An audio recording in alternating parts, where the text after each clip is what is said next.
Hey, what's going on YouTube? It's Pyromancer here, and welcome back to my channel. Hope you're having a wonderful day, morning, afternoon, evening, whatever time it is, wherever you are in the world. And for many of you, today is, of course, Christmas. So Merry Christmas, you guys. I hope you have a wonderful day. You get the gifts you're hoping for. You get to give the gifts that you were excited to give. And I hope everybody has a safe and happy holiday. With that being said, you guys, one thing I want to point out real quick, if you guys didn't notice, I do have a new avatar. So on my Twitch, on my Twitter, my YouTube, my Patreon, everywhere, my Discord, I do have a new avatar, which was crafted by a wonderful artist over on Twitter. I'll have a link to his profile down in the description below if you guys want to go show him some love. He did some amazing work on this. So with that being said, you guys, I'm super happy with how the new avatar turned out. I hope you guys like it. And I think thematically, it makes a lot of sense. It fits pretty darn well with the Pyromancer name and with how much I like Sargeras. So with that being said, you guys, let's get into today's video. So today I want to talk about FROSTMOURNE because, well, I watched something. Spoiler alert, you will get spoiled in this video if you haven't A, looked up the cutscene between the jailer and the rune carver, or B, you have not obtained 15 memories for legendaries. So there is a cutscene that exists in the game that we're going to watch today, where after you've obtained 15 legendary memories, you actually can witness this cutscene. And today we're going to talk about FROSTMOURNE because, again, spoiler alert, you learn in this cutscene that the jailer basically took the schematic of FROSTMOURNE from the rune carver's head, as well as the Helm of Domination. So there's been a lot of discussion recently, especially since BlizzCon, of who made FROSTMOURNE. And we're going to get more into the discussion of this, but I think this basically shows us and kind of confirms my last video of who the rune carver is. This is showing us where FROSTMOURNE comes from. So we're going to watch the cinematic. We're just going to let it play all the way through, and then we're going to talk about it. So let's get into it. Look at you, pathetic, a puppet dancing on strings. I will not break. I will not break. I will not. Fool, your mind is already broken. But even a broken thing can be made to serve. Countless secrets extracted, insidious designs forged into weapons for my armies. But I require more.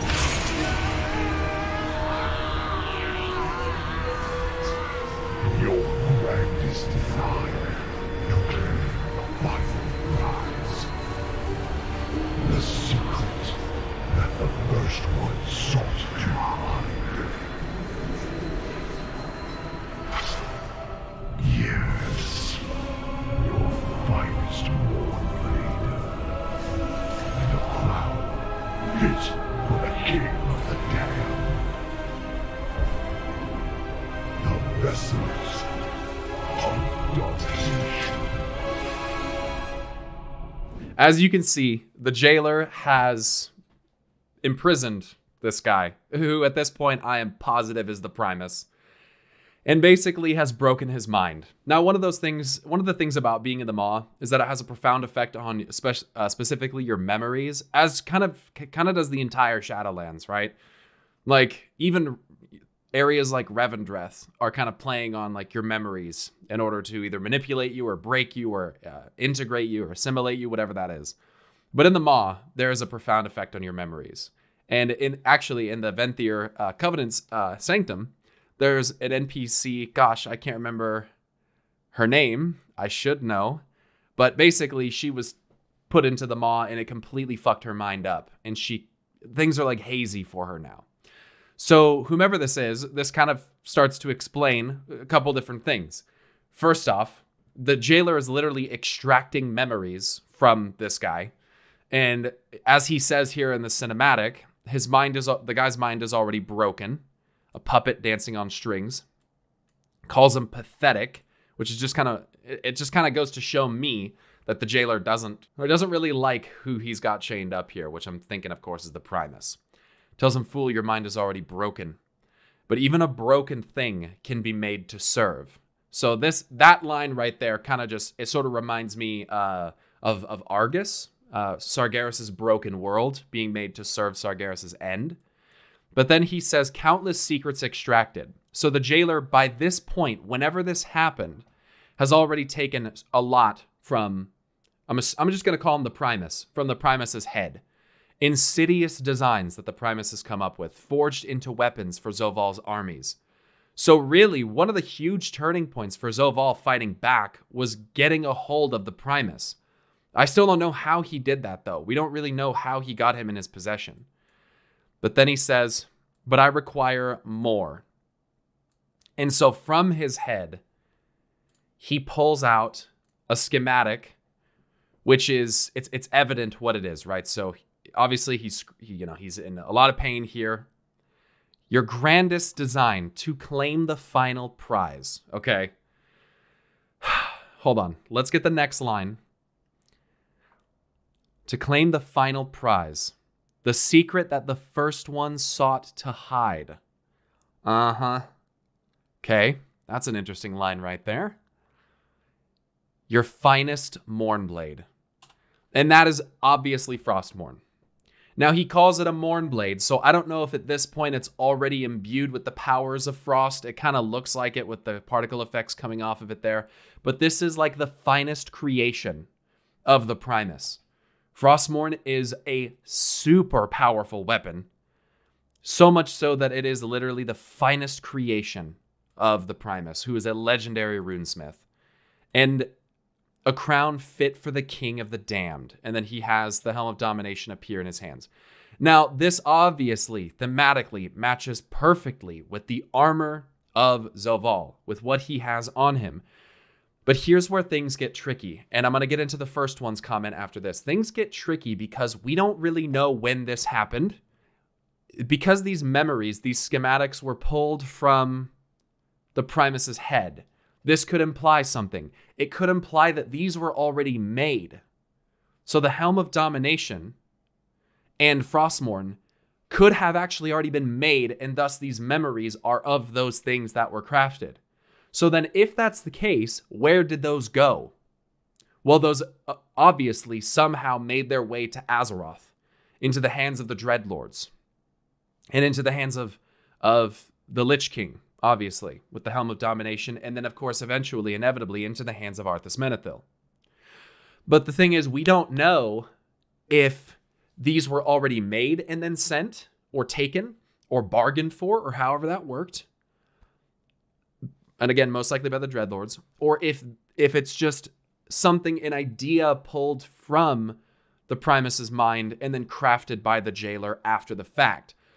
If that's what the case is, there is always the possibility that there is a helmet and a sword that was in the possession of the Azerothian Lich King, and that the jailer could be in the process of, or have already crafted, one of his own, which would be really bad.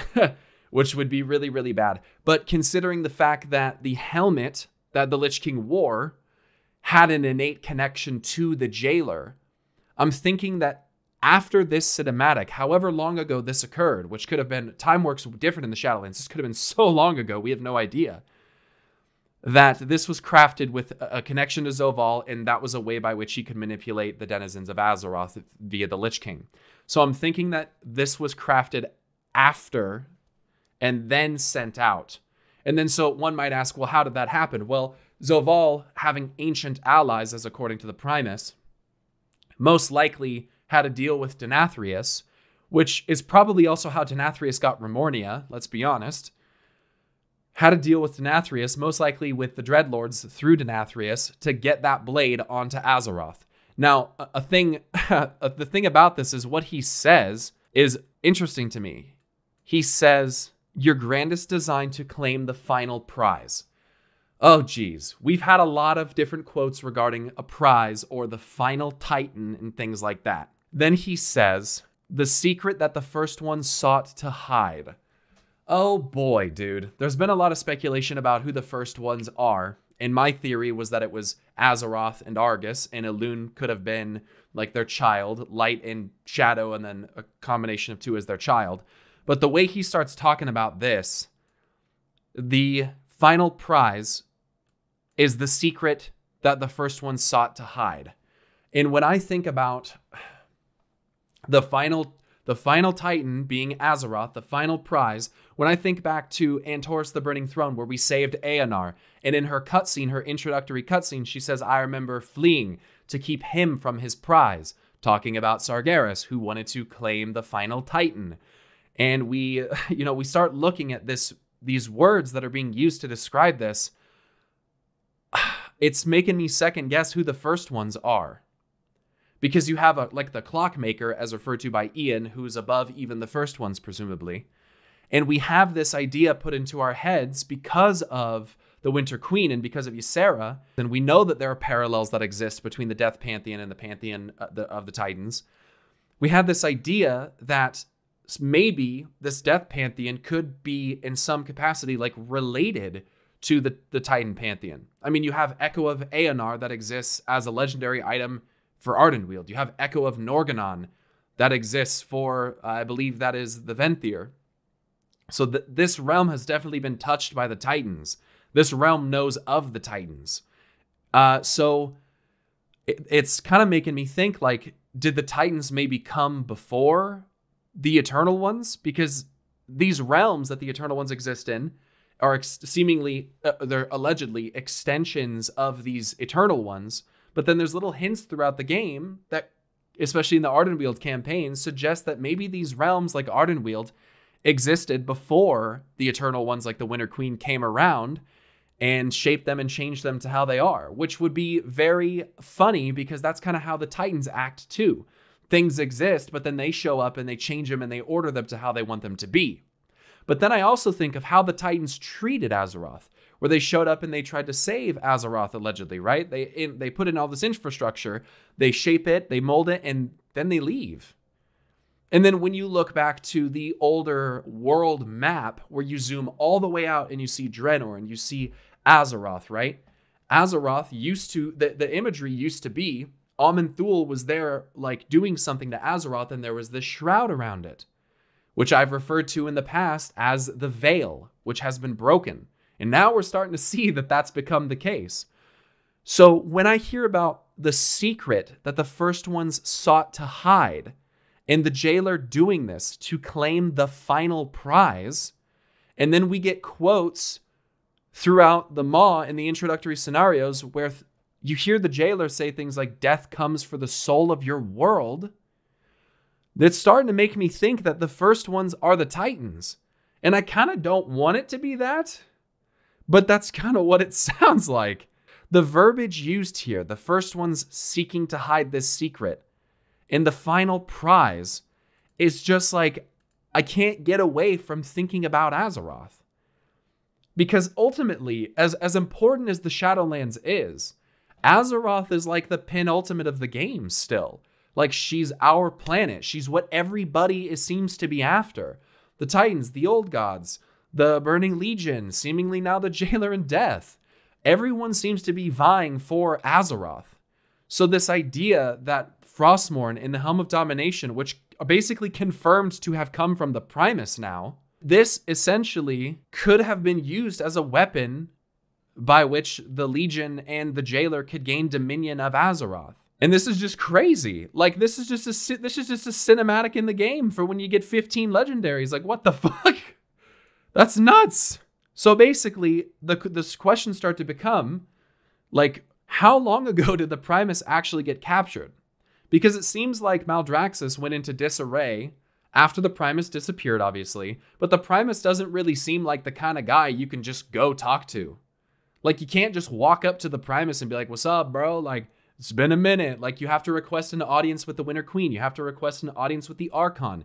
You are invited to an audience by Denathrius, but you don't just get to waltz up and talk to Denathrius. So why would the Primus be any different? It's you seek an audience, but if someone who was subservient or lesser than the Primus was in on his disappearance and denying audience with him, then it could stand to reason that nobody had any contact with the Primus for a long time. The Primus could have been gone for far longer than anyone even realizes. So we don't even know how or when he disappeared. So basically, the Primus disappears. Zovaal gets a hold of this magic legendary rune carver, which is obviously the Primus at this point, and then extracts from his memory these two incredibly powerful artifacts, which then find their way into the hands of mortals upon Azeroth via the Dreadlords and their manipulation. Looking at you, Mal'Ganis. And allegedly at the behest of Kil'jaeden the Deceiver, the Scourge washes across Azeroth, and whilst the Scourge is doing so, the leader of them is wielding artifacts that apparently have an inherent tie to the Jailer himself. So all the events of Warcraft 3 orchestrated by this motherfucker and the Legion. So interesting. And then so we have like timeline stuff happening here where we have to try to like figure out when this happened, but it's obviously happened for a long, long time. The question for me is just, were there two Frostmourne blades? Was there two Helms of Domination? I have no idea. I would like to say no, because I think that's kind of, I don't know, I think it's kind of dumb. But I'd like to think that this was basically just a way for him to get out. Because essentially, like, the person who's come to free him, Sylvanas, wouldn't even have the power or capacity to do so if she weren't turned into a banshee by the very blade that he just extracted from the Primus's mind. And again, this is that sequential events, these sequential events happening that have to be considered, right? Without the crafting of Frostmourne, Arthas Menethil doesn't turn down that dark path. Without that dark path and without Frostmourne, Sylvanas doesn't become the banshee that she is. With her not becoming the banshee, the events of Teldrassil and the events of the blade in Silithus, that stuff probably doesn't happen. So there's a very long line, a trickle-down storyline that's been developed here that is actually being meshed in pretty fucking well. Like, people will call this a retcon, but no, this is just additional context. This is just an expansion of the knowledge that we know. This doesn't really, like, directly retcon anything important that we've been led to believe. And even when we have retcons, sometimes it's better for the fluidity and health of the story. Like, retcon has such a negative connotation to it. That's not always necessarily a bad thing to have a retcon. But this is fucking crazy. They stole tons of designs. So, like, when you think about it, man, the schematics for weapons like the Maw of the Damned, or not the Maw of the Damned. Yeah, the Maw of the Damned, Ulthalesh Deadwind Harvester, Frostmourne, all of these schematics could have actually in some capacity originated from the Primus and originated from the runesmiths of Maldraxxus. That's fucking crazy. But then you also have to think, like, again, if the Primus is like not necessarily like clairvoyant or has the ability to like see into the future at all, then, you know, it stands to reason that he could have planned this capture and could have planned something that's coming up. So again, there's a lot of different things going on here that are kind of all blending together. And this little cinematic talking about these secrets extracted, being forged into weapons for the Jailer's army, him needing more, his finest Mournblade, grandest design to claim the final prize. And I just can't get away from that being Azeroth. The secret that the first one sought to hide. I'm starting to think more and more, like when I look at Oribos, which is going to be a separate video, when I look at Oribos and I see this literal city that I think could be made of Azerite floating in just nothing, and I think about the fact that literally all it does is serves as like a hub for the Arbiter to enact her will and purpose throughout the Shadowlands. That's all Oribos actually does. Like, to me, it doesn't seem like Oribos actually does anything. It's just an object, like a station for the servants of the Arbiter and for the Arbiter to perform and enact her will. It doesn't seem like it actually does anything. But it's just like this thing that's there as like a sorting machine. It's just so weird to me. It's just starting to make me think more and more that these fucking Titans had something to do with this. And I know that we're in a different realm and there's different power levels. And I know that Ian has referred to as like, by the time we get to the Jailer, we're going to be fighting this like Titan plus entity, but we don't know why. That doesn't mean that Zovaal is just inherently more powerful than Titans. It doesn't mean that the Primus is more powerful than Titans. It doesn't mean that the Winter Queen is more powerful than Aeonar. We don't know that. And it doesn't even necessarily have to tie in with power. It could just be like the cyclical development of the cosmos. Like, what came first, the chicken or the egg? Did Aeonar come first or did the Winter Queen come first? I don't know, but there's obviously some parallels happening here that they're trying to tie this to the Titans. I just don't know what their end goal is. Are the Titans like the older brothers and sisters of these guys? Are these guys I don't know. I don't know. But there's some kind of strange familial thing going on here. And it doesn't have to be like directly familial. Like the idea of brother and sister can be, they don't have to be literal. This cinematic's fucking crazy. I just wanted to share this with you guys because I got talked into watching it last night on my stream and I was like, well. Huh. So that's where Frostmourne came from. Huh. So there's just a little bit of timeline stuff to figure out here. But with that all being said, I thought this was fucking awesome. Cool little cinematic. And that's definitely the fucking Primus. I'm telling you. If you guys haven't seen my last video, it's basically me just kind of like making fun of the fact that they made it so obvious that it's supposed to be the Primus. So like this kind of, to me, this kind of confirms it. Like that, the Rune Carver is definitely the Primus. Which I think they wanted us to know. Like Blizzard, you know, that's the intention. We were meant to find out. So, hey, if you guys like this video, leave a like on it. And, you know, Merry Christmas.